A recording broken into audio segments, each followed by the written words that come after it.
साथै यस किसिमका अराजक गतिविधिहरूमा संलग्न नहुन आम नागरिकहरूमा नेपाल सरकार हार्दिक अपील गर्दछ। विगतदेखि नै उद्दण्ड अराजक र पटक पटक सरकारको कारबाहीमा परेका व्यक्तिको जिम्मेवारी दिनु नै यो अराजकताको यो गतिविधिको अनुमान गर्न सकिन्थ्यो। त्यसैले यसको जिम्मेवारी त जोबाट त्यस्तो अपराधिक क्रियाकलाप भयो, उच्छृङ्खल क्रियाकलाप भयो र त्यसले समाजमा शान्ति सुव्यवस्था खलबल्याउने र मानिसहरूलाई हिंसात्मक गतिविधिमा चाहिँ उत्तेजित गर्ने काम गर्यो, त्यो आयोजकले नै जिम्मा लिनुपर्छ। यसमा त कुनै दुविधा नै रहेन।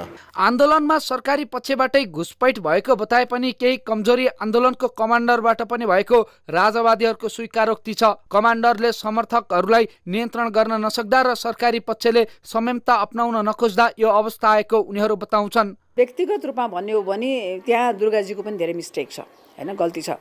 किनभने भिडले संयमता नअपनाइरहेको बेलामा र पुलिसले पनि हामीलाई सहयोग नगरेर अश्रुग्रास फालिरहेको बेलामा उहाँले संयमता अपनाउनु पर्थ्यो, हैन। उहाँले संयमता अपनाउन सक्नु भएन।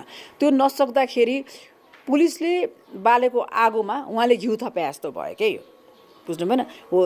पुलिसले बालेको आगोमा उहाँले घिउ थपे जस्तो भएपछि यो सिचुएसन बढी भएको हो, हैन। यता शनिबार बसेको राप्रपाको बैठकले मन्त्री परिषदको बैठकपछि पक्राउ परेका राप्रपाका नेताहरूलाई 24 घण्टाभित्र छाड्न सरकारलाई अल्टिमेटम दिएको छ। 24 घण्टाभित्र रिहाई नभए 77 जिल्लाबाटै आन्दोलन चर्काउने उनीहरूको चेतावनी छ। रविन्द्र मिश्र, धवल शमशेर र अधिवक्ता स्वागत नेपाललाई जुन ढङ्गले पक्राउ गर्ने र मुद्दामा फसाउने योजना बनाइएको छ, उहाँहरू लगायत निर्दोष मानिसहरूलाई 24 घण्टाभित्र बिना शर्त रिहाई गर्न राप्रपाले माग गर्ने निर्णय गरेको छ र 24 घण्टाभित्र बिना शर्त रिहाई गरेन भने राष्ट्रिय प्रजातन्त्र पार्टीले देशभर विरोधका कार्यक्रमहरू गरेर जाने र यसलाई आन्दोलनकै रूपमा उठाएर लाने निर्णय गरेको कुरा पनि म साथीहरूलाई जानकारी गराउँछु। नेताहरूलाई छोडेन भनेदेखि 77 जिल्लामा आन्दोलनको आँधीबेरी राप्रपाले ल्याउँछ भनिकन